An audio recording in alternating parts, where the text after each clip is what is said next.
relation tales. I might be the first husband ever to send a thank you card to his wife's lover.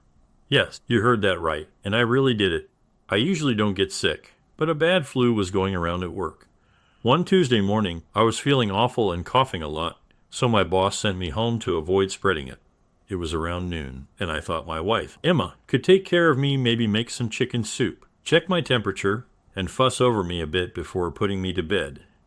As I got closer to our house, I noticed a blue pickup truck in the driveway. I didn't think much of it at first because I felt too sick to care. The truck didn't look familiar, so I parked on the curb instead of in my usual spot. I went in through the garage, which leads into the kitchen. The kitchen was empty, and so was the front den. That's when I started to feel uneasy, not because of the flu, but because of something else. I walked toward the back of the house where our bedroom is, and that's when I heard those unmistakable sounds.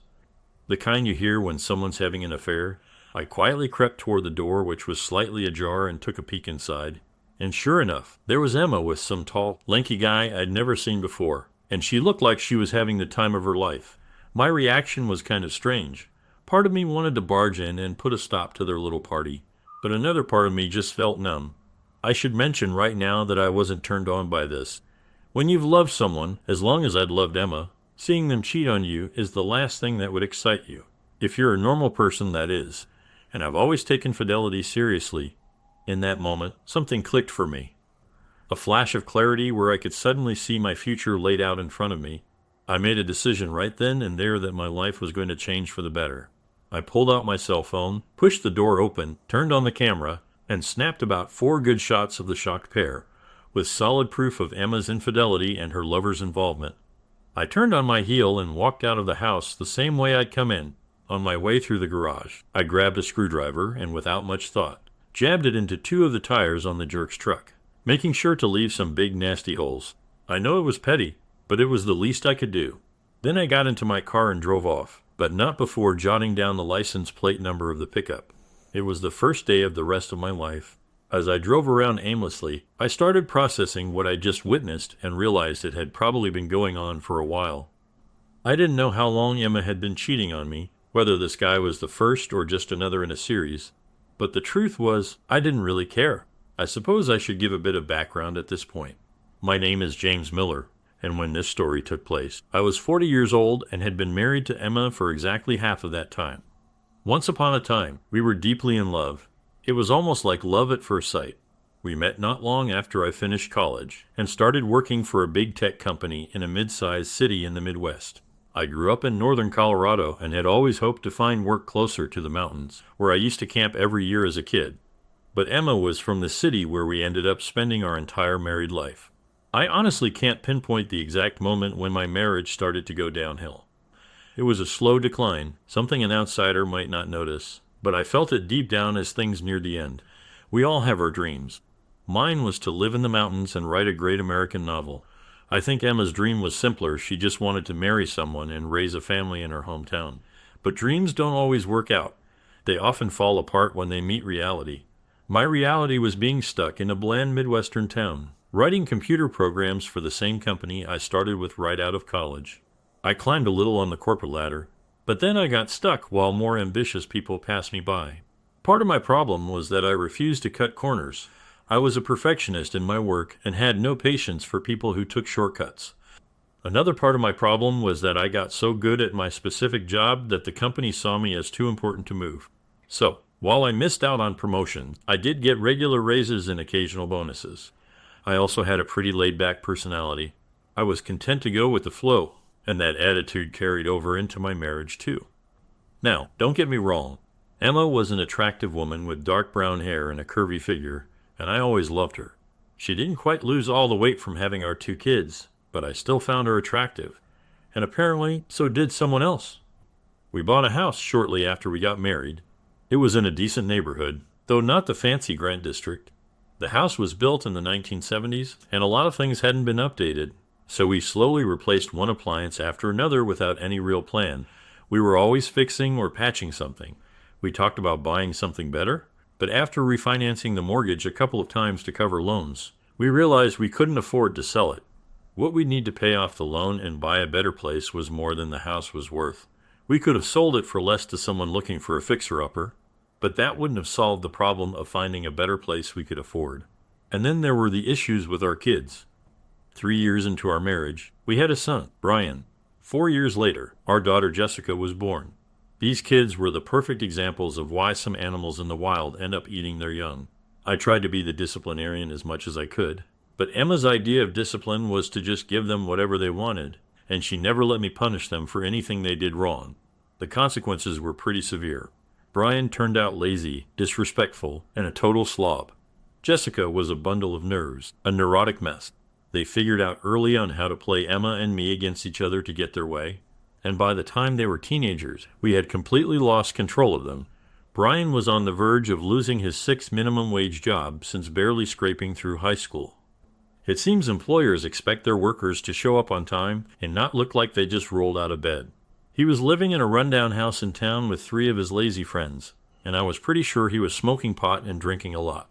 Jessica was close to failing high school because she couldn't take her headphones out long enough to pay attention in class.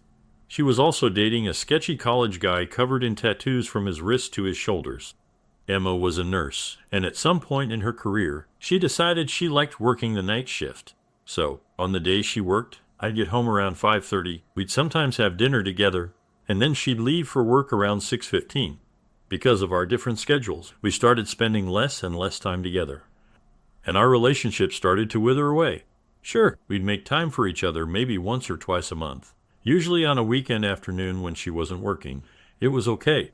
Nothing terrible, but it had become pretty routine. We'd strip down, fool around for a few minutes, I'd make sure she got what she needed, and then we'd just drift apart again. Every now and then, Emma would want me to show her some affection. Still, things were all right between us, until about a year before this incident, when she started becoming more difficult to deal with. She'd always been a bit moody, but I guess when midlife hit, it hit her like a ton of bricks. Before long, she was coming up with excuses to avoid intimacy, at least with me.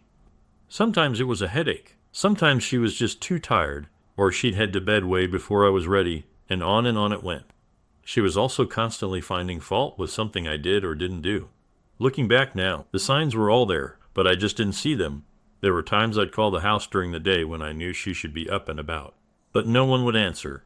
Occasionally, she'd stop for drinks with some of her coworkers at an all-night bar that catered to the night shift crowd.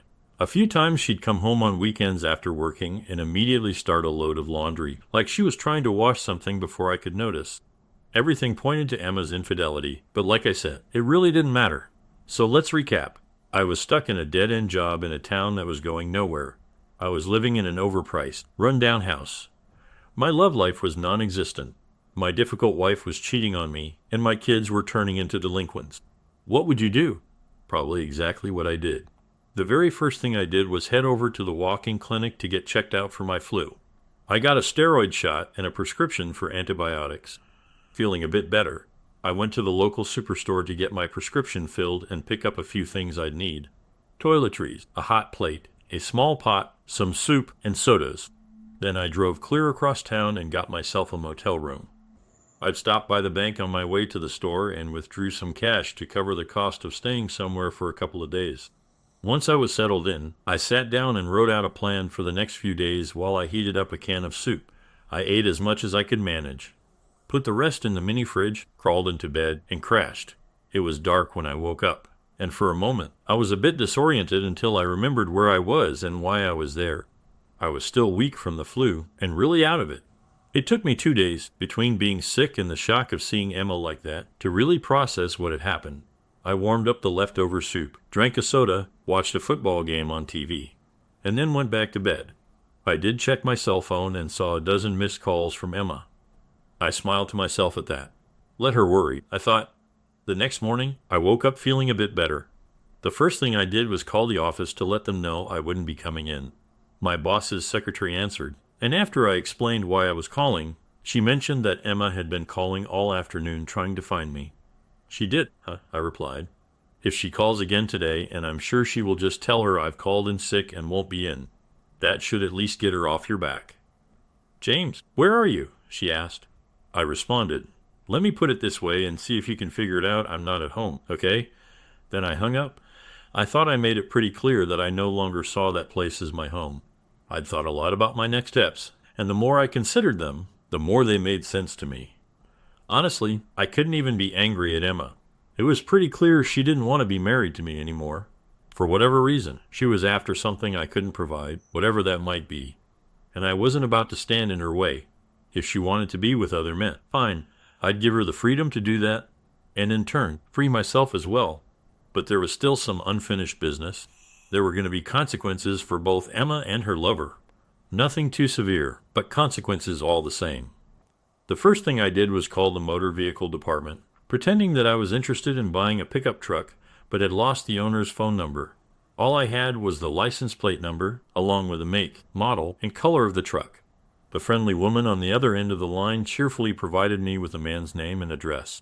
My next move was to contact a lawyer friend of mine and ask for the name of the best divorce attorney in town. As it turned out, I got in touch with a highly recommended attorney, Sarah Kent, and scheduled an appointment for 10 that morning. I took a quick shower, then headed down to the lobby for a light breakfast before making my way to the bank. I had 2 certificates of deposit that I'd bought several years earlier. I cashed those in, withdrew half of the money from our joint savings account, and took half of what little was in our checking account. Most of the money went into a new checking account I opened in my name only, along with a bank debit card. I still walked out with a little over $5,000 in traveler's checks. The next few minutes were spent calling credit card companies to cancel all but one of my cards and have the accounts put solely in my name. I also paid off the balances on each of those cards. The one I generously left for Emma, I didn't bother paying it. Let her deal with that. Next, I went to a branch of the public library and bought some computer time. I transferred the 4 images I'd taken on my cell phone to an email address I had and printed out 2 copies of each one. I have to admit, they were very clear and explicit. Then I looked up information on the guy who'd been with my wife that day, a man named Tom Lawson. I found out he was married, so I wrote down his wife's name.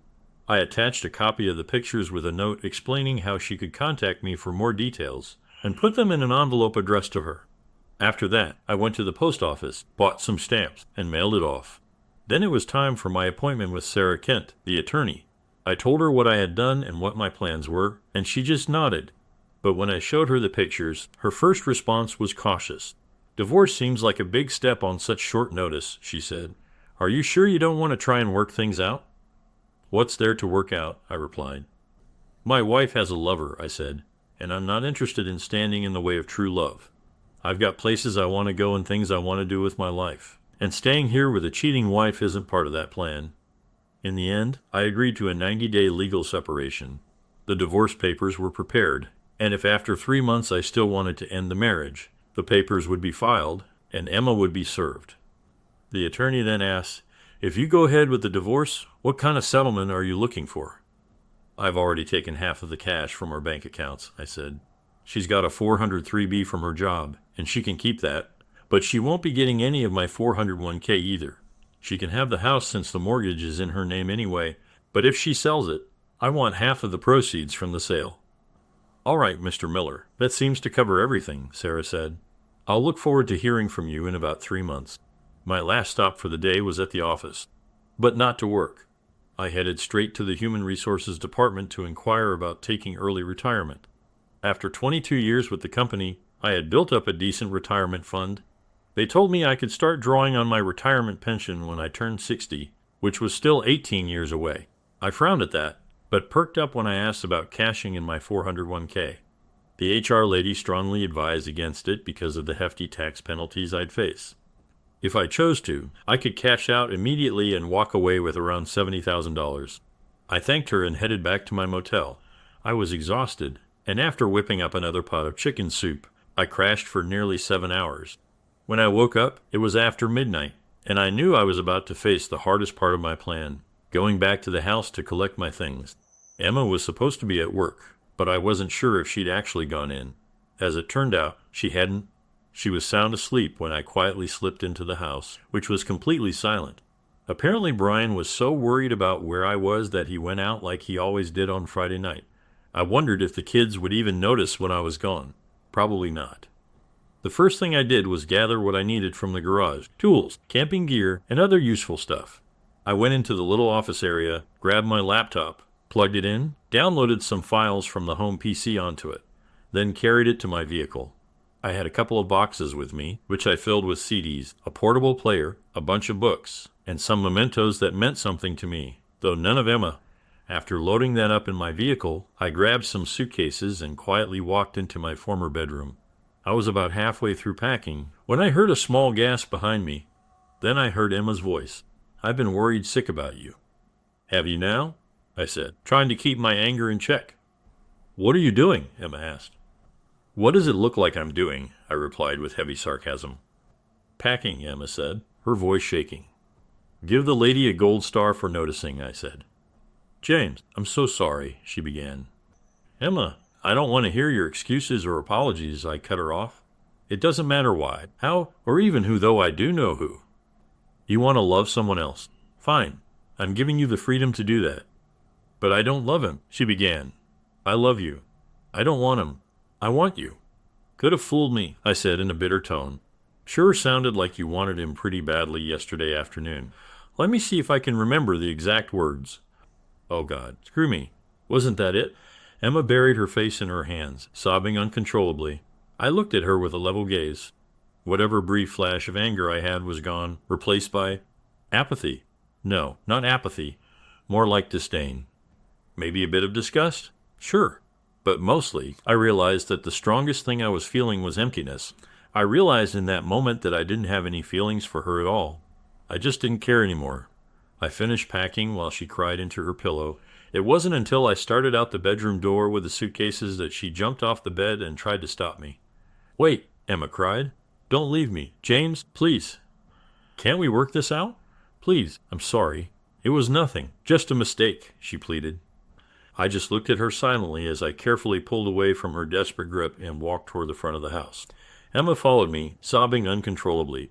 I pointed to the notice of legal separation sitting on the kitchen table, right next to the leftover pizza from dinner. "I'll be back in 3 months, early December," I said. "If I still feel the same way then as I do now, I'm going through with the divorce. I'll let you know roughly where I am, but for now, I'm leaving, and I'm not sure yet where I'm going to be. Goodbye, Emma. I'll see you around." "James, no," Emma cried as I walked out the front door with my suitcases. I didn't look back as I climbed into my vehicle and drove across town to my motel room. The next day was Saturday, so I slept in. When I finally got up and going, I packed up what little I had in the motel room and checked out. At $1.85 a night, the motel was a bit pricey, so I found a place near my office that catered to visiting business people. They offered long-term rates that were much cheaper than the average motel, for about $45 a night. I rented a clean room for 2 weeks that had a nice little kitchenette, internet, cable access, and a large TV with pay-per-view movies if I felt like it. I did sample the movies on TV, but mostly I kicked back and indulged in football all weekend, doing absolutely nothing else. Then came Monday morning, and I went to work. The first thing I did was walk into my boss's office and hand him my letter of resignation, effective in 2 weeks. Needless to say, the whole office was shocked. I'd been there so long, in the same position, that I guess I'd become part of the furniture. My boss, in particular, was in a panic. He spent the entire 2 weeks trying to talk me out of retiring, but I was firm in my decision. On Tuesday of that first week, I got a call from my daughter. It was an eye-opening conversation. "Daddy, why are you leaving us?" Jessica asked. "You'll have to ask your mother that," I replied. "She said to ask you," Jessica said. "All right," I said. Friday afternoon, I caught her with another man. I was sick with the flu, left work early, and there she was. "I've got the pictures to prove it." "Wow," Jessica said. I didn't think she had it in her. "Well, that explains why she's been so weepy. Daddy, she's a mess. Just sitting around crying and beating herself up. You know she called in sick all 3 days this weekend. Look, tell your mother to pull herself together," I said through gritted teeth. "If she thinks she can guilt trip me into coming back to her, she's dead wrong. I've already put in for my retirement, and a week from Saturday I'm out of here. After that, what she does, what you do, and what your brother does are none of my concern." "Well, I love you too, Dad," Jessica cried. "Hey, you never cared about me before. Why start now?" I said. "You're just scared the easy life is about to end." "That's not true," Jessica said, though her voice was a bit unsure. I need you. You're the only one in this house with any sense, and I don't know what's going to happen without you." "Oh, I'm sure you'll manage," I said. "Look, Jessica, I'm sorry for what I said. That was mean of me. I'll be in touch, and I'll be home for Christmas, okay? I love you, really. I know. Daddy, Jessica said with a sniffle. Those 2 weeks were pretty hectic.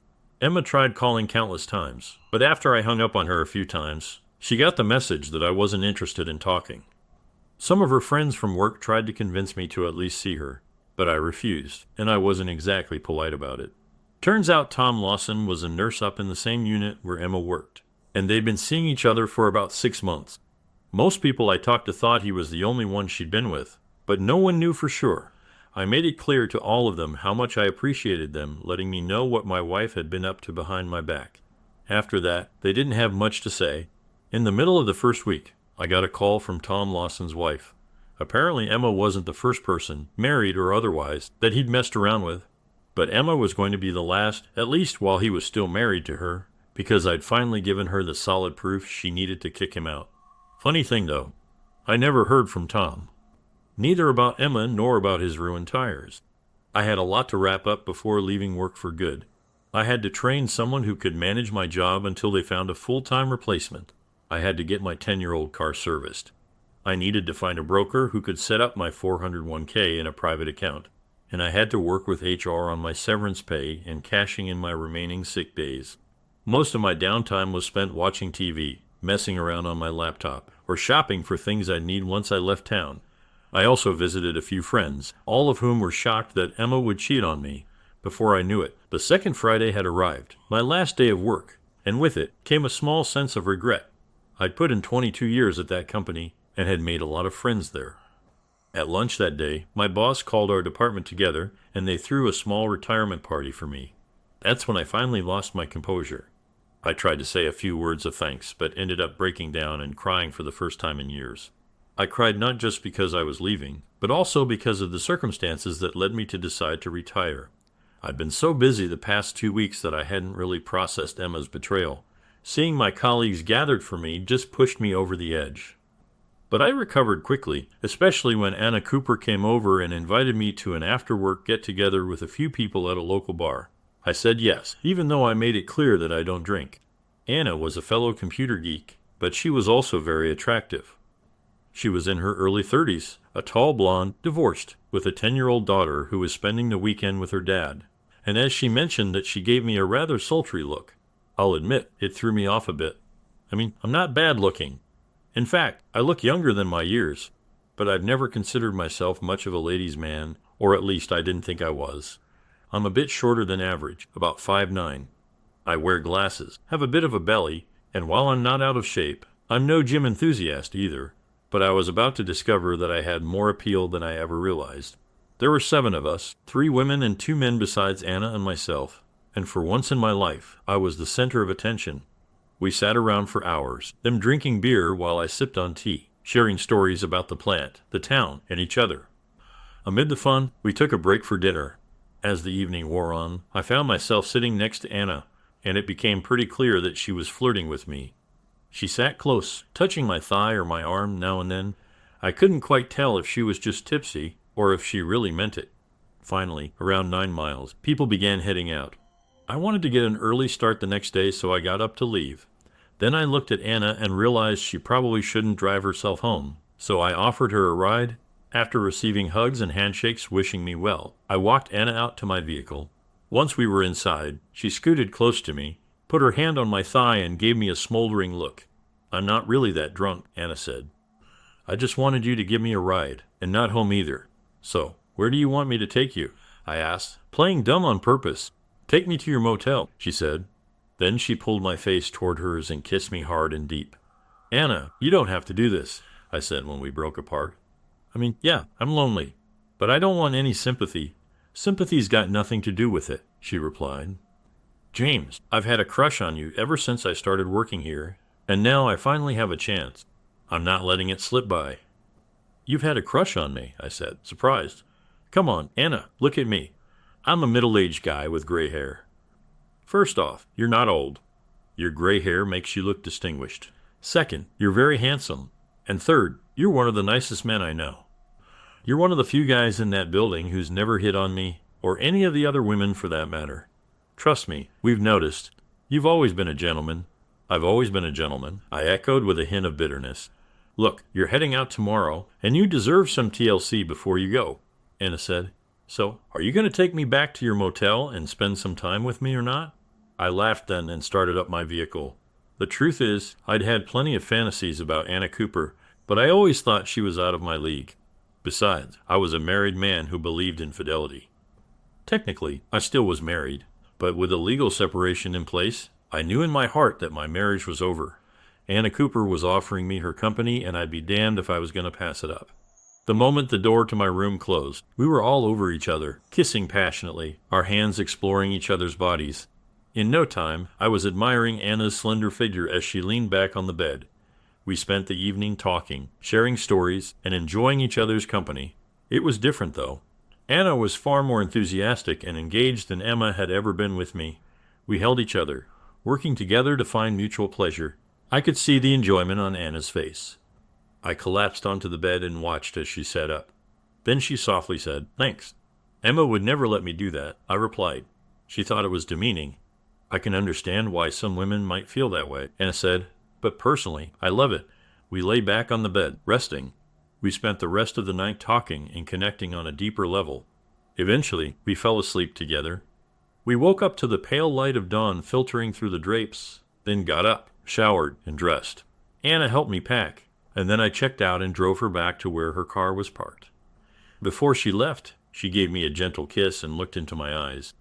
"James, all I can say is your wife is a fool," Anna said. "She doesn't realize what she's lost." "Well, I guess sometimes you get too comfortable and fall into a rut," I said. "I probably let things slide too much on my end. You know how it is." "Yeah, I guess I do," Anna replied. "James, I hope you find what you're looking for. But if you ever decide to come back here for a while, look me up. I guarantee I'll treat you a hell of a lot better than Emma did." "Thanks, Anna," I said. "I'll stay in touch. You never know what might happen. Take care, okay?" "You too," she said. "And be careful." With that, I was off. I got on the interstate, headed west, and didn't look back. I was setting out on my own, ready to travel the country with no plans, no itinerary, no agenda. There were places out west I wanted to see, things I wanted to do, but I had no specific schedule. I would go wherever the road took me. It was something I dreamed of doing for years, but had never been able to. There was always the issue of money, family, or work. Now, nothing was holding me back. My first stop, though, was my old hometown. I wanted to spend a few days with my folks, who were getting on in years, and catch up with some old friends. I ended up reconnecting with someone I hadn't expected, and it turned out to be a delightful surprise. My parents were disappointed to hear that Emma and I were splitting up, but my mom wasn't exactly shocked. "She just didn't seem very happy the last few times you visited," Mom said. The following Monday, I was at the supermarket picking up supplies for my trip, when I heard someone call my name. I turned around, and a big smile crossed my face as I recognized an old friend. It was Donna Matthews, a classmate from school. She was a year behind me, but we always seemed to have a class or two together each year, and we became good friends. Back then, Donna was popular and a bit too outgoing for my taste, but time had mellowed her. She'd learned the hard way that the fast life wasn't always the good life, but time had also been kind to her. If anything, she looked even better than she did in high school. Her features had softened with age, and she had a touch of grace about her. She was a bit shorter than average, with thick dark hair and expressive brown eyes. After divorcing her second husband, she moved back to town and was working as an assistant manager at the store. She lived alone in a small house in a quiet neighborhood, not far from her daughter's family. We chatted for a few minutes, catching up on each other's lives. When I mentioned that I was divorcing my wife, her eyes brightened. "I'm off tomorrow," she said in an inviting tone. "How would you like to have dinner with me?" "I'd love to," I said. "Do you have any place in mind?" "How about my place?" she suggested. It's been a while since I cooked dinner for a friend. The next evening, I arrived at Donna's place around 7 now as to find her dressed casually but attractively, her makeup tastefully done. We stepped into her small but cozy house and soon sat down to enjoy a homemade meal. I quickly discovered that Donna was an excellent cook, but I also learned that she was a skilled conversationalist. While waiting for dinner to finish cooking, we sat close together in her living room, catching up on each other's lives. She was very understanding about what had happened to me, but also about what had happened with Emma. Donna had been through her share of heartbreaks and was able to offer insights from both sides of the fence. It didn't make me feel better about it, but it did help. Dinner was something special: enchiladas, rice, and the best flan I've ever tasted in my life. "How do you stay so slim when you cook like this?" I asked, leaning back to give my full belly some room. "Oh, I only cook like this on special occasions," Donna said with a laugh. "If I ate like this every day, I'd be as wide as I am tall." We moved to the living room then and sat close together on the couch again. We talked for a while, and eventually the conversation turned to why she had invited me over that night. "Because I wanted to do something I never got the chance to do back in high school," she said. "You were always so nice, so cute, so kind. But I knew I couldn't have you then. Times were different, and I had my own issues to deal with." "But you don't have that problem now, do you?" I said, leaning in close to her. We kissed then, and I lost myself in her soft lips and the warmth of her embrace. Donna responded like someone who hadn't felt this kind of connection in a long time, which made the moment all the more meaningful. After a while, we relaxed and started sharing stories from our pasts. We laughed about old times and reflected on where life had taken us. It was a cathartic experience for both of us, and for the first time in a long while, I felt like I was truly connecting with someone on a deep, meaningful level. In that moment, I found myself thinking about how I owed Tom Lawson a thank you for setting everything in motion that had led me to this point. Because of Tom and his affair with Emma, I was free from a comfortable but boring life in a dead-end town. I was free from a loveless marriage, a chaotic family life, and a job that had stopped challenging me in a big corporation where I was just another face. Now, I was free to go anywhere, do anything, and meet anyone I wanted. I wouldn't have felt this way if I hadn't caught my wife and her lover in the act. After a break from our conversation, Donna and I continued to enjoy each other's company. It was the first of many nights like this that I hoped for. We spent the next day together, catching up on lost time before I set out the following day. As I drove, I realized it had been exactly 3 weeks since I caught Emma and Tom, and those 3 weeks had completely changed my life. This trip was the first step in living my new life. Over the next few months, I wandered the western half of the country, visiting places I had only read about before. My first stop was Mount Rushmore. Then I spent a couple of days exploring the site of the Battle of Little Big Horn. I walked the grounds, communed with the ghosts of history, and enjoyed the freedom that came with being on my own. After that, I drove to Jackson Hole and camped out for a week while I toured Yellowstone and the Grand Tetons. It was incredibly liberating to be out in the open, far from the pressures of my former life. From there, I headed up to northern Idaho, spending time camping on the banks of a beautiful lake. I'd been there once before, as a teenager during a Boy Scout jamboree. While there, I fished the lake and hiked the trails, relishing the cool mountain air of the northern Rockies. But when I woke up one morning in late October to find 3 inches of snow on the ground, I knew it was time to move on to warmer climates. I traveled to Seattle, then made my way down the Pacific coast through Oregon, spending some time in the wine country. And yes, I did sample some of the excellent wines the area is known for before heading to Yosemite for several days. After that, I visited an aging aunt and uncle in the Los Angeles area. My uncle helped me fulfill a long-held dream of seeing Southern Cal play UCLA in one of the great rivalries of college football at one of the most historic stadiums in the country. I also spent a day at the beach, taking in all the beautiful scenery. While browsing in a gift shop across the street from the beach, I spotted a postcard and got the wicked idea of sending one to Emma and her lover. It showed a scenic view of the coastline with the caption, "Greetings from the West Coast." I wrote a note on each one, thanking them for screwing around on me so I could take this trip. And then I sent one to the house for Emma and one to the hospital for Tom. That was the weekend before Thanksgiving, and it was time for me to head to where I really wanted to go. My best friend from high school lived in a beautiful mountain town not far from the Four Corners. He and his wife had started a small business and needed someone to help with computer marketing and other online work. It was a perfect fit for me. He owned a small house that he'd been using as a rental property where I could stay, and he offered a flexible work schedule that would give me the freedom to go wherever I wanted, whenever I wanted. I had spent a lot of my spare time on the road writing, and I had the makings of a pretty good book. I was writing about myself, my journey, and the reasons behind it, along with other reflections. Once I finished my business with Emma and settled into Colorado, I'd have time to polish my work. The book was about how a middle-aged person's life can change drastically because of one major event. I didn't know it on that Monday when I headed east toward Colorado, but my life was about to change again in an unexpected way.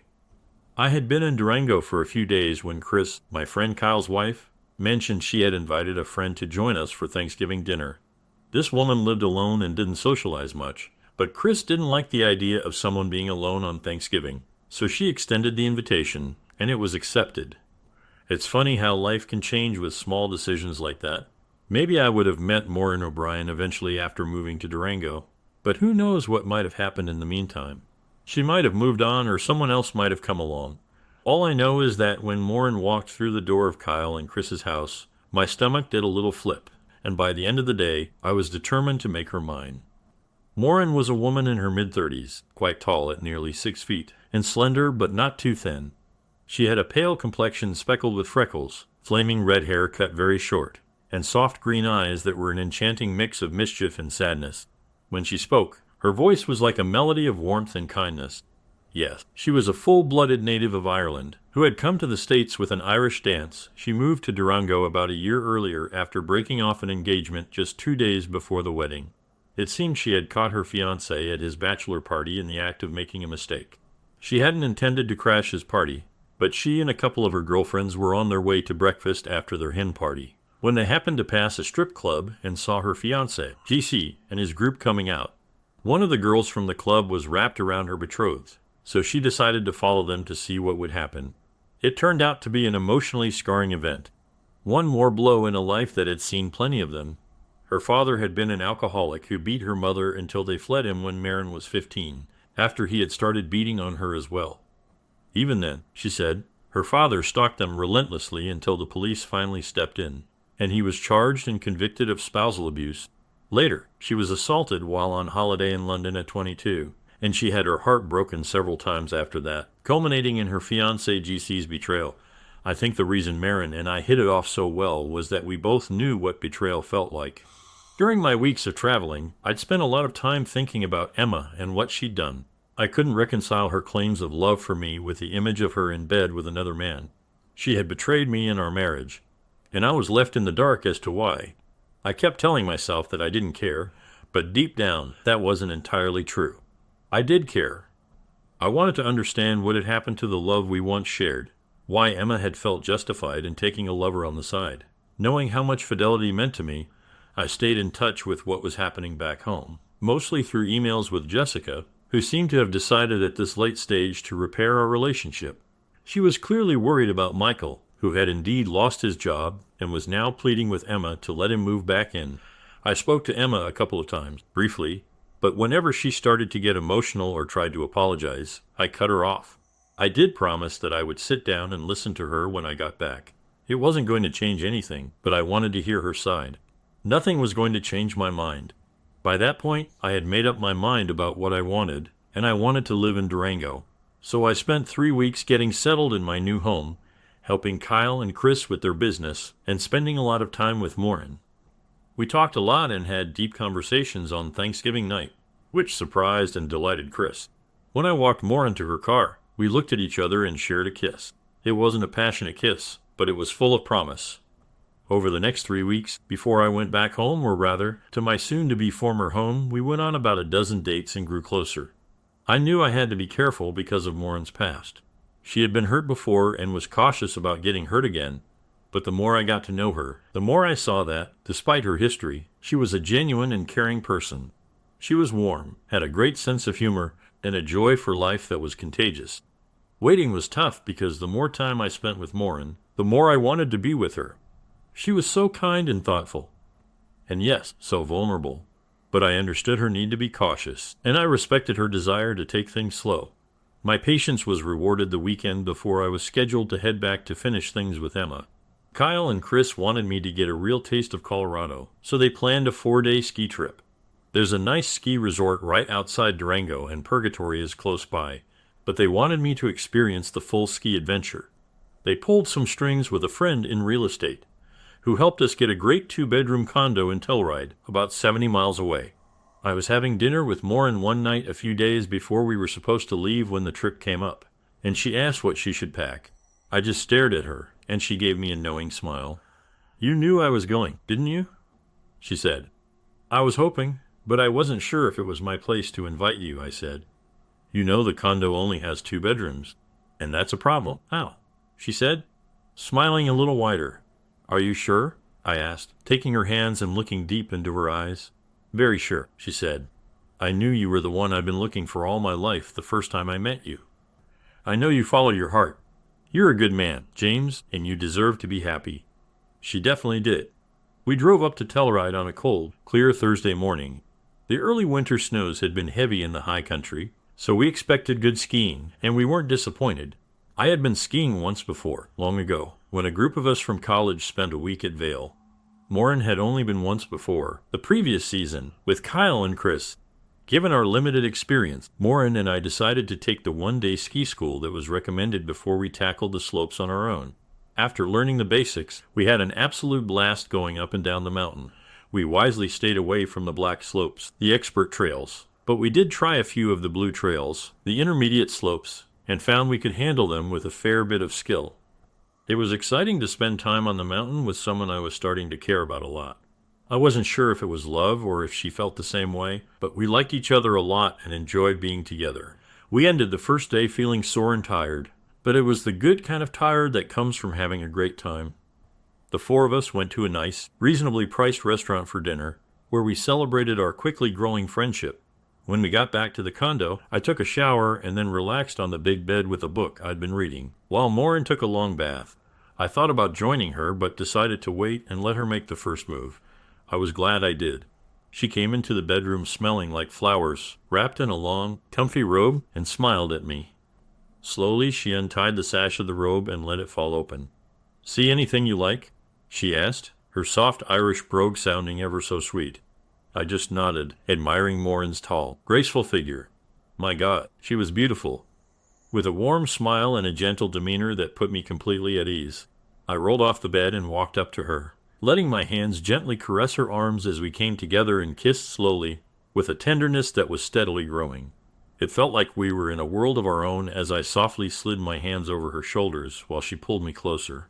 We walked to the bed and lay back, our bodies close and our hearts even closer. We spent the evening talking and connecting on a deeper level, sharing our hopes and dreams and basking in the warmth of each other's company. It was a night I would never forget. The whole trip went like that. We tried nearly every non-black slope on the mountain, explored the shops and cafes of downtown Telluride, and spent each evening enjoying each other's company. By the time we returned to Durango, we knew this was more than just a passing connection. On the Tuesday before Christmas, I packed my vehicle with a few suitcases and presents for everyone, then headed back east for a few weeks. I stopped by my folks' house, but didn't linger. I did visit Donna to give her a gift, but I told her I had found someone in Colorado I wanted to be with, and she smiled, saying she understood. "I wouldn't have expected anything less from you," she said. Anna Cooper reacted similarly when I got back to town and called her up for dinner. "I knew it wouldn't take long for someone to find you," she said. "You're too good a man to stay single for long. I'm glad you're happy. I didn't stay at the house when I went back. It wasn't home anymore, and I didn't want to give Emma any false hopes. I did visit quite a bit, and it was cordial enough, but we both avoided the elephant in the room until after Christmas. Surprisingly, it wasn't a bad Christmas. Michael had managed to convince Emma to let him move back home, but she finally found the backbone to lay down some ground rules. He could stay, but he needed to help out around the house. He had almost gotten into serious trouble while living with his friends, and it seemed to have made him realize he needed to change. He was now seriously considering going into a rehab program. Jessica saw my departure as a wake-up call. She broke up with her sketchy boyfriend and started focusing more on school. She finally understood, as I had told her many times in our emails, that without at least a high school diploma, her chances in life were slim. She even got a part-time job at a youth-oriented novelty shop in the mall, where her unique style and personality were appreciated. That left Emma. The day after Christmas, when Jessica was at work, I gave Michael some money and told him to enjoy himself at the mall. Emma and I needed to talk seriously, so we needed to be alone. I brought the divorce papers that Sarah Kent had prepared and placed them on the coffee table in the living room. Emma just stared at it, her sad eyes filling with tears. "I guess you've made your decision," she said. "I have," I replied, "but I think I deserve some answers first. Why did you cheat on me, Emma? I know we had problems in our marriage, but if you'd been open about them, maybe we could have worked through them. I don't know. I guess I expected you to fight for me, fight for our marriage. I thought that if there was someone else vying for my attention, you'd do whatever it took. But it just went too far. I was confused, but that's no excuse. I let it happen, thinking I could have this little escape. Get that thrill out of my system. I never thought you'd give up on us so easily. Emma, what was there to fight for? I asked gently. You were unhappy all the time. Michael was one step away from disaster. Jessica was heading down a bad path. The house was falling apart. Work was draining. And then you started seeing someone else. Honestly, what was there to fight for? And that still doesn't explain why you chose to betray me and keep it going for months. That's something I just can't wrap my head around. A new experience, Emma said. It was a rush of excitement in a dull life. I guess I just needed something more. But James, you have to believe me. I never stopped loving you. You were always the most important person in my life, and you always will be. I don't doubt that, I said. But it's hard to believe you loved me when you were with Tom, especially when you were making excuses to avoid being with me. Maybe I was the most important person to you, but you were still giving a lot of attention to someone else. I'm so sorry about all of that, she whispered. I guess I lost sight of what really mattered. So do you hate me? She asked. No, of course not, I said. We had 20 years together, and many of them were good years. You're the mother of my children. Bless their hearts. And I think deep down you're a decent person who got lost and made a costly mistake. No, I don't hate you, Emma, but I don't love you anymore. That ended the day I walked in on you and Tom. Maybe we just drifted apart and Tom saw an opportunity. In fact, I owe you thanks. What you did gave me the push I needed to start a new life, doing things I've always wanted to do, in places I've always wanted to be. Well, it's definitely agreed with you, she said after a moment. You look great. You do deserve to be happy, I guess. And I guess I deserve to be unhappy, don't I? She said as I watched Emma finally lose her composure. I didn't want to. But I went to her then and held her one last time, letting her cry. After she calmed down, she signed the divorce agreement. And since we were in a no-fault state, and divorcing on the grounds of irreconcilable, it would be final in 60 days. I stayed a couple more days to pack up the rest of my things and to spend some time with the kids. I was still concerned about Michael, but it looked like Jessica was going to be all right. She had found her niche in retail sales and seemed to have developed a newfound respect for me. On the next to last day of the year, I said my final goodbyes and headed off to settle in Durango for good. That was a couple of years ago. In that time, Kyle's business really started to take off, and I found the variety of tasks I was asked to perform quite stimulating. I spent a lot of time polishing up my book, and when I felt it was ready, I began shopping it around to publishers. Rising Again received some nice reviews and even made the lower end of some bestseller lists. It's now on its third printing and continues to sell modestly. I'm currently working on a second book, a novel about redemption, and I have a computer full of essays and reflections that I may or may not ever publish. It doesn't really matter. I'm expressing my creative side in new ways. Morin and I fell deeper in love, and a few months after we met, we got married in a small ceremony in Durango.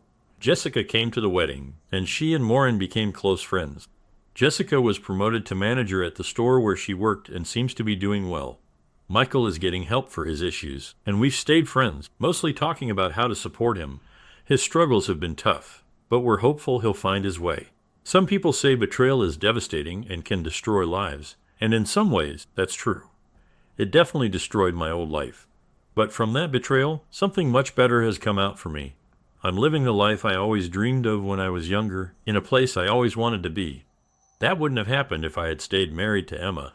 Her mistake actually helped me find my own path. The best revenge is living well, and I'm living a really good life thanks to my ex-wife and her choices. Thanks, everyone. I needed that. Second story. I had an argument with my girlfriend of 3 years because she was spending a lot of time with new friends and avoiding me. She said I wasn't giving her emotional support because of my work stress. I said I wanted to break up out of anger, but we're still texting. The day after, she booked a hotel for the night, called a new friend she met a month ago, and promised him a relationship. They spent the night together, became physically intimate, and continued until the next morning. She later felt guilty, told him she didn't want this anymore, and also told me what happened. She kept asking me to leave her, saying she felt strongly attached to this new guy and felt numb towards me. Her main concern is that she feels like she used this guy, but she doesn't seem to care about how it affects me. I see it as this guy just got lucky with her while she was vulnerable. I'm not angry with her. I feel pain and guilt, wondering if I pushed her into this. I'm making her tell me all the details about what happened and about this new friend. Why am I doing this? Can this relationship still be saved?